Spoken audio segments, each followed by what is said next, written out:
Now, that under the glamour of myth and legend some substratum of historical fact may lie, is a proposition rendered extremely probable by the modern investigations into the workings of the mythopoeic spirit in post Christian times. Charlemagne and Roland, St. Francis and William Tell, are nonetheless real personages because their histories are filled with much that is fictitious and incredible. But in all cases, what is essentially necessary is some external corroboration, such as afforded by the mention of Roland and Roncesvalles in the Chronicles of England, or in the sphere of Greek legend by the excavations of Hissarlik. But to rob a mythical narrative of its kernel of supernatural elements, and to present the dry husk thus obtained as historical fact, as it has been well said, to mistake entirely the true method of investigation, and to identify plausibility with truth. And as regards the critical point urged by Polyphaetos, Strabo, and Polybios, that pure invention on Homer's part is inconceivable, we may without scruple allow it, for myths, like constitutions, grow gradually, and are not formed in a day. But between a poet's deliberate creation and historical accuracy there was a wide field of the mythopoeic faculty. This ephemeristic theory was welcomed as an essentially philosophical and critical method by the unscientific Romans, to whom it was introduced by the poet Ennius, the pioneer of cosmopolitan Hellenicism, and it continued to characterize the tone of ancient thought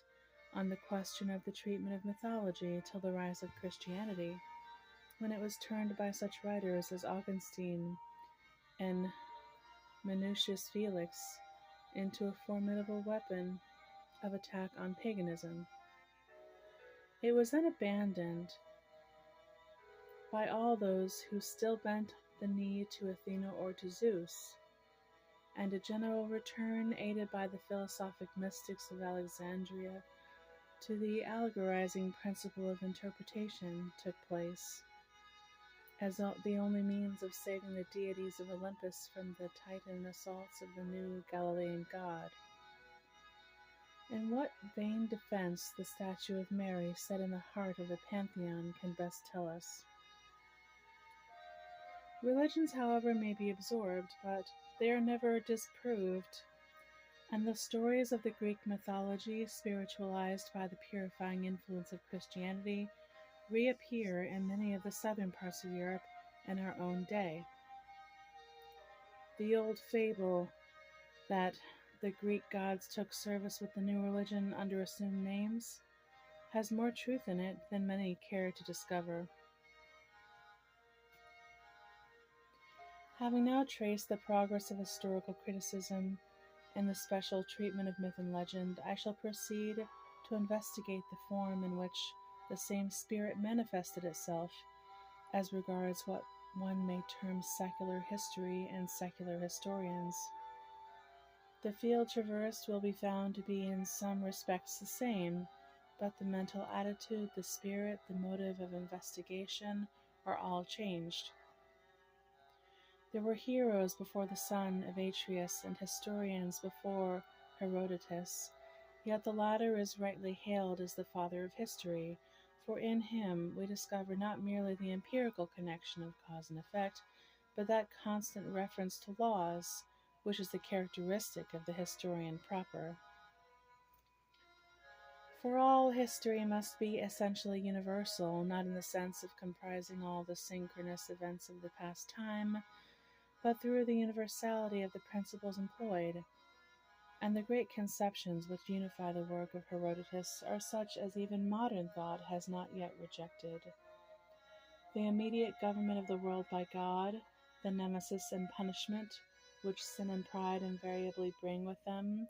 the revealing of God's purpose to his people by signs and omens, by miracles and by prophecy, These are to Herodotus the laws which govern the phenomena of history. He is essentially the type of supernatural historian. His eyes are ever strained to discern the Spirit of God moving over the face of the waters of life. He is more concerned with final than with efficient causes. Yet we can discern in him the rise of that historic sense which is the rational antecedent of the science of historical criticism, the intuitive sense of discrimination, to use the words of a Greek writer, as opposed to that which comes either by art or by instruction. He has passed through the valley of faith and has caught a glimpse of the sunlit heights of reason, but like all those who, while accepting the supernatural, yet attempt to apply the canons of rationalism, he is essentially inconsistent. For the better apprehension of the character of this historic sense in Herodotus, it will be necessary to examine at some length the various forms of criticism in which it manifests itself. Such fabulous stories as that of the phoenix, the goat-footed men, of the headless beings with the eyes in their breasts, of the men who slept 6 months in the year, I don't believe a word of it. Of the werewolf, of the Nuri, and the like, are entirely rejected by him as being opposed to the ordinary experience of life, and to those natural laws whose universal influence the early Greek physical philosophers had already made known to the world of thought. Other legends,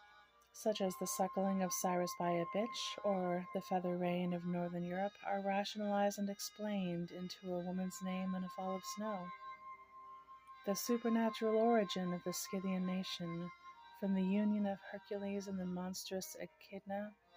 is set aside by him for the more probable account that they were a nomad tribe driven by the Massagetæ from Asia, and he appeals to the local names of their country as proof of the fact that the Cimmerians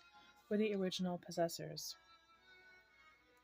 But in the case of Herodotus, it will be more instructive to pass on from points like these to those questions of general probability, the true apprehension of which depends rather on a certain quality of mind than on any possibility of formulated rules, questions which form no unimportant part of scientific history. For it must be remembered always that the canons of historical criticism are essentially different from those of judicial evidence, for they cannot, like the latter, be made plain to every ordinary mind, but appeal to a certain historical faculty founded on the experience of life. Besides, the rules for the reception of the evidence of courts of law are purely stationary, while the science of historical probability is essentially progressive and changes with the advancing spirit of each age. Now, all of the speculative canons of historical criticism, none is more important than that which rests on psychological probability. Arguing from his knowledge of human nature, Herodotus rejects the presence of Helen with the walls of Troy. Has she been there, he says, Priam and his kinsmen would never have been so mad as to give her up,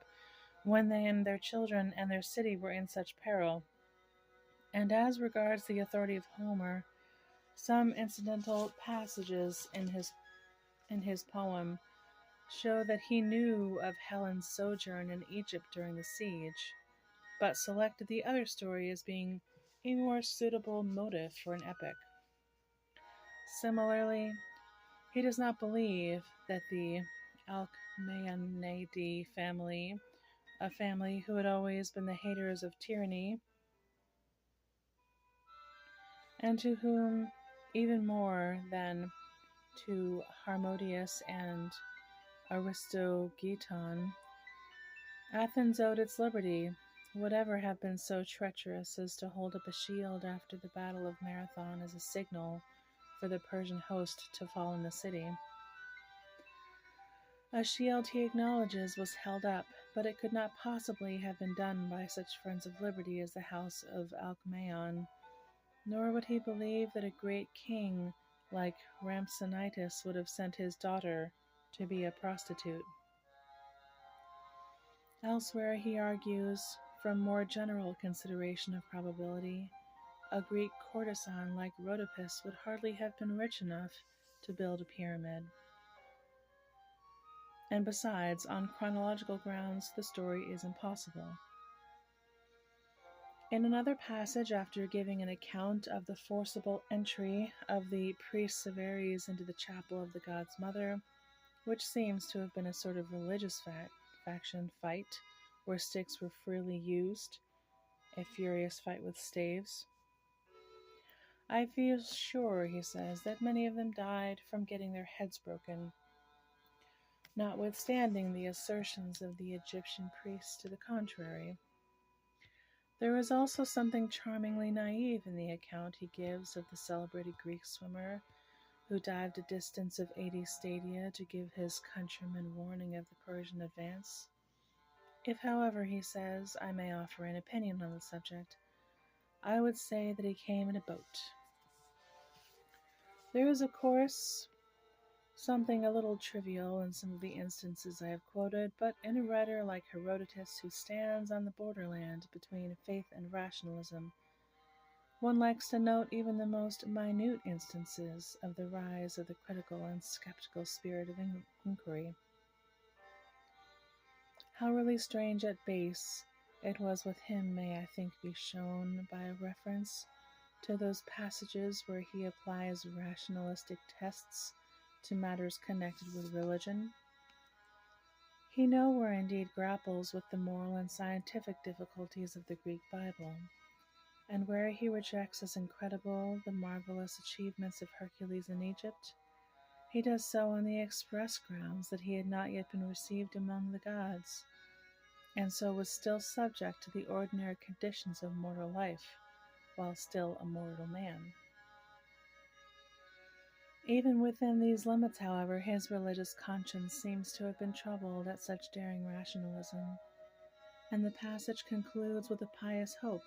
that God will pardon him for having gone so far, the great rationalistic passage being, of course, that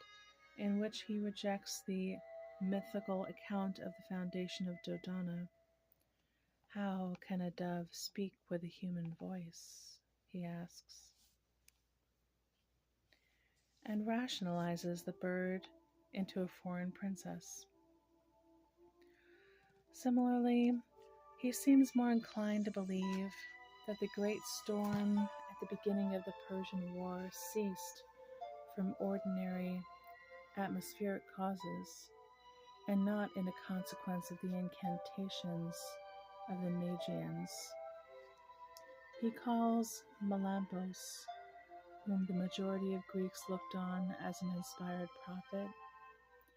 a clever man who acquired for himself the art of prophecy. And as regards the miracle told of the Aeginetan statues of the primeval deities of Damia and of Oxesia, that they fell on their knees when the sacrilegious Athenians strove to carry them off. Anyone may believe it, he said, who likes. But as for myself, I place no credence on the tale. So much then for the rationalistic spirit of historical criticism, as far as it appears explicitly in the words of this great and philosophic writer.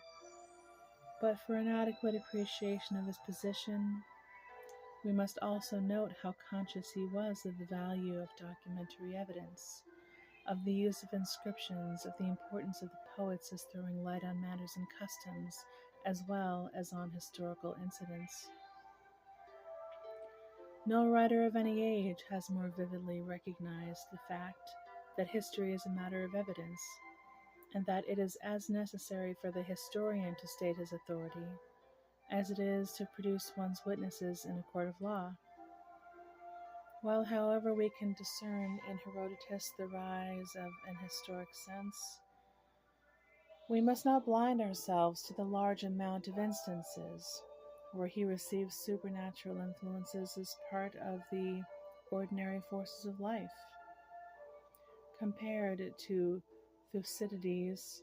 who succeeded him in the development of history, he appears almost like a medieval writer matched with a modern rationalist. For contemporary though they were, between those two authors there is an infinite chasm of thought. The essential difference of their methods may be best illustrated from these passages, where they treated the same subject. The execution of the Spartan heralds, Nicolaus and Anaristos, during the Peloponnesian War is regarded by Herodotus as one of the most supernatural instances of the working of Nemesis and the wrath of an outraged hero. While the lengthened siege and ultimate fall of Troy was brought about by the avenging hand of God, desiring to manifest unto men the mighty penalties which always follow upon mighty sins. But Thucydides either sees not or desires not to see in either of these events the finger of providence or the punishment of wicked doers. The death of the heralds is merely an Athenian retaliation for similar outrages committed by the opposite side. The long agony of 10 years' siege is merely due to the want of good commissariat in the Greek army, while the fall of the city is the result of a united military attack consequent on a good supply of provisions. Now it is to be observed that in this latter passage as well as elsewhere, Thucydides is in no sense of the word a skeptic as regards his attitude towards the truth of these ancient legends. Agamemnon and Atreus, Theseus and Eurystheus, even Minos, about whom Herodotus has some doubts, are to him as real personages as Alcibiades or Gylippus. The points in his historical criticism of the past are first, his rejection of all extra-nature interference, and secondly, the attributing to these ancient heroes the motives and modes of thought of his own day. The present was to him the key to the explanation of the past, as it was to the prediction of the future. Now as regards his attitude toward the supernatural, he is at one with modern science. We too know that just as the primeval coal beds reveal to us the traces of raindrops into the atmospheric phenomena similar to those of our own day, so in estimating the history of the past, the introduction of no force must be allowed whose workings we cannot observe among the phenomena around us. To lay down canons of ultra-historical credibility for the explanation of events which happen to have preceded us by a few thousand years is as thoroughly unscientific as it is to intermingle preternatural in geological theories. Whatever the canons of art may be, no difficulty in history is so great as to warrant the introduction of a god artificially introduced into the stage, in the sense of a violation of the laws of nature. Upon the other point, however, Thucydides falls into an anachronism. To refuse to allow the workings of chivalrous and self-denying motives among the knights of the Trojan Crusade, because he saw none in the faction-loving Athenian of his own day, is to show an entire ignorance of the various characteristics of human nature developing under different circumstances, and to deny to a primitive chieftain like Agamemnon that authority founded on opinion, to which we give the name divine right, is to fall into an historical error quite as gross as attributing to Atreus the courting of the populace, having courted the favor of the people, with a view to the Mycenaean throne. The general method of historical criticism pursued by Thucydides having been thus indicated, it remains to proceed more into detail as regards those particular points where he claims for himself a more rational method of estimating evidence than either the public or his predecessors possessed. So little pains, he remarks, do the vulgar take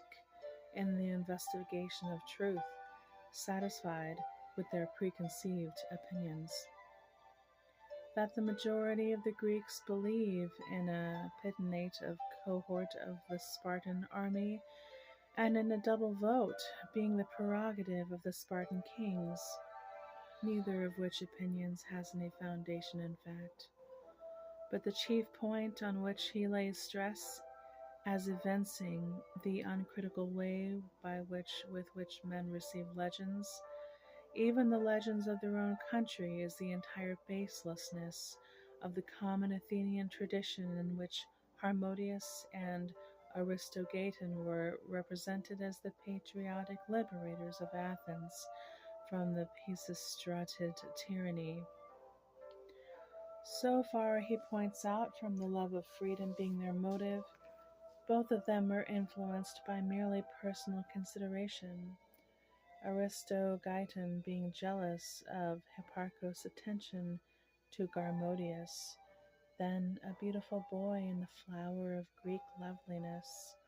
while the latter's indignation was aroused by an insult offered to his sister by the prince. Their motives then were personal revenge, with the result of their conspiracy only served to rivet more tightly the chains of servitude which bound Athens to the Pisistrated house, for Hipparchus, whom they killed, was only the tyrant's younger brother, and not the tyrant himself.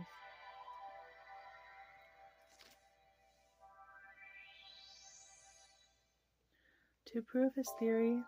that Hippias was the elder, he appeals to the evidence afforded by a public inscription in which his name occurs immediately after that of his father, a point which he thinks shows that he was the eldest, and so the heir. This view he further corroborates by another inscription on the altar of Apollo, who mentions the children of Hippias and not those of his brothers, for it was natural for the eldest to be married first. And so he points out that had Hippias been the younger, he would not have so easily obtained the tyranny on the death of Hipparchus. Now, what is important in Thucydides, as evinced in the treatment of legend generally, is not the results he arrived at, but the method by which he works. The first great rationalistic historian, he may be said to have paved the way for all those who followed after him, though it must always be remembered that while the total absence in his pages of all the mystical paraphernalia of the supernatural theory of life is an advance in the progress of rationalism and an era in scientific history, whose importance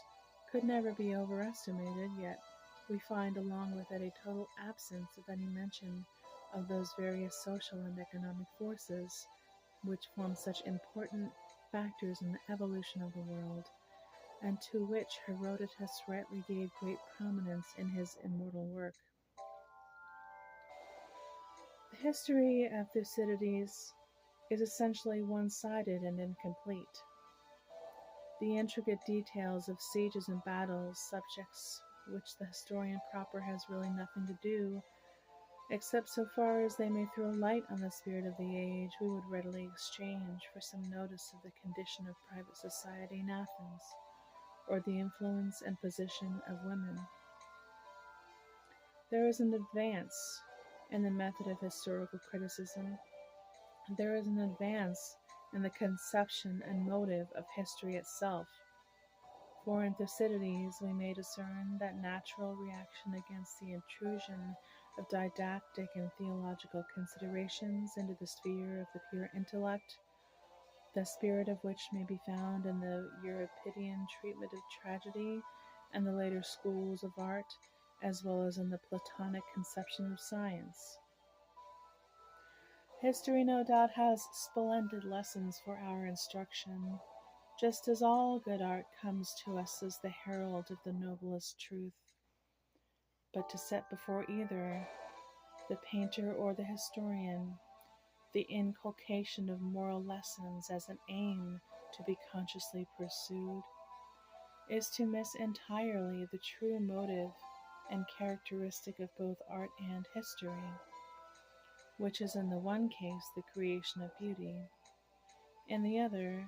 the discovery of the laws of the evolution of progress. Il ne faut demander de l'art que l'art, du passé que le passé. Only art must be asked of art, only the past of the past. Herodotus wrote to illustrate the wonderful ways of Providence and the nemesis that falls on sin, and his work is a good example of the truth that nothing can dispense with criticism so much as a moral aim. Thucydides has no creed to preach, no doctrine to prove. He analyzes the results which follow inevitably from certain antecedents, in order that on a recurrence of the same crisis, men may know how to act. His object was to discover the laws of the past, so as to serve as a light to illumine the future. We must not confuse the recognition of the utility of history with any ideas of didactic aim. 2 points more in Thucydides remain for our consideration: his treatment of the rise of Greek civilization and of the primitive condition of Hellas, as well as the question how far can he be really said to have recognized the existence of laws regulating the complex phenomena of life. The investigation into the two great problems of the origin of society and the philosophy of history occupies such an important position in the evolution of Greek thought that to obtain any clear view of the workings of the critical spirit, it will be necessary to trace at some length their rise and scientific development as evinced not merely in the words of historians proper, but also in this philosophical treatise of Plato and Aristotle. The important position which these two great thinkers occupy in the progress of historical criticism can hardly be overestimated. I do not mean merely as regards their treatment of the Greek Bible and Plato's endeavors to purge sacred history of its immorality by the application of ethical canons at the time when Aristotle was beginning to undermine the basis of miracles by his scientific conception of law, but with reference to these two wider questions of the rise of civil institutions and the philosophy of history. And first, as regards the current theories of the primitive condition of society, there was a wide divergence of opinion on Hellenic society, just as there is now. For while the majority of the Orthodox public, of whom Hesiod may be taken as a representative, looked back, as a great many of our own day still do, to a fabulous age of innocent happiness, a bell'età dell'oro, lovely golden age, where sin and death were unknown, and men and women were like gods, the foremost men of intellect such as Aristotle and Plato. Aeschylus and many of the other poets saw, in primitive man, a few small sparks of humanity preserved on the tops of mountains after some deluge, without an idea of cities, governments, or legislation, living the lives of wild beasts in sunless caves, their only law being the survival of the fittest. And this too was the opinion of Thucydides, whose Archaeologia, as it is, contains a most valuable disquisition on the early condition of Hellas, which it will be necessary to examine at some length. Now, as regards the means employed generally by Thucydides for the elucidation of ancient history, I have already pointed out how that while acknowledging that it is the tendency of every poet to exaggerate, as it is of every chronicler to seek to be attractive at the expense of truth, yet he assumes in a thoroughly ephemeristic way that under the veil of myth and legend there does yet exist a rational basis of fact, discoverable by the method of rejecting all supernatural interference, as well as any extraordinary motives influencing the actors. It is in complete accordance with this spirit that he appeals, for instance, to the Homeric epithet of prosperous, as applied to Corinth, as a proof of the early commercial prosperity of that city, to the fact of the generic name Hellenis not occurring in the Iliad, as a corroboration of his theory of the essentially disunited character of the primitive Greek tribes. And he argues, from the line o'er many islands and all Argos ruled, as applied to Agamemnon, that his forces must have been partially naval, for Agamemnon's was a continental power, and he could not have been master of any but the adjacent islands, and these would not be many, but through the possession of a fleet. Anticipating in some measure the comparative method of research, he argues from the fact of the more barbarous Greek tribes, such as the Aetolians and Arcanians, still carrying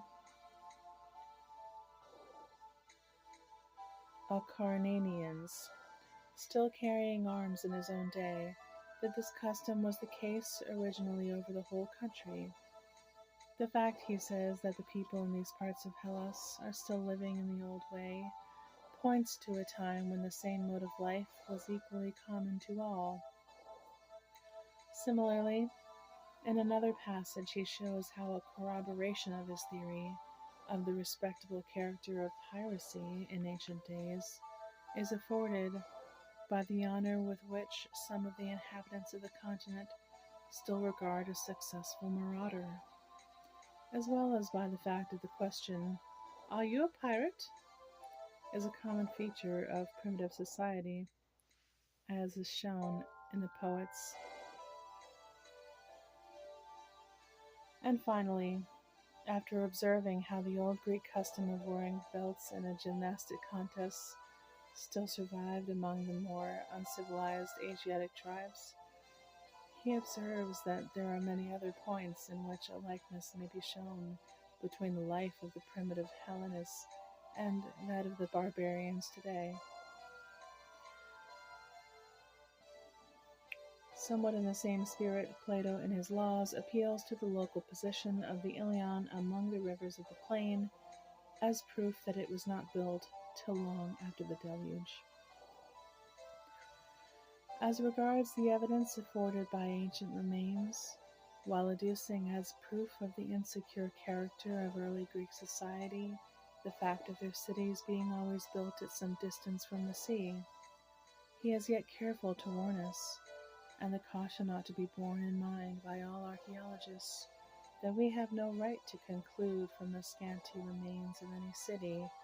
that its legendary greatness in primitive terms was a mere exaggeration. We are not justified, he says, in rejecting the tradition of the magnitude of the Trojan armament, because Mycenae and the other towns of that age seem to us small and insignificant. For if Lacedaemon was to become desolate, any antiquarian, judging merely from its ruins, would be inclined to regard the tale of the Spartan hegemony as an idle myth, for the city is a mere collection of villages after the old fashion of Hellas, and has none of those splendid public buildings and temples which characterize Athens, and whose remains in the case of the latter city will be so marvelous as to lead the superficial observer into an exaggerated estimate of the Athenian power. Nothing can be more scientific than the archaeological canons laid down, whose truth is so strikingly illustrated to anyone who has compared the waste fields of the Eurotas plain with the lordly monuments of the Athenian Acropolis.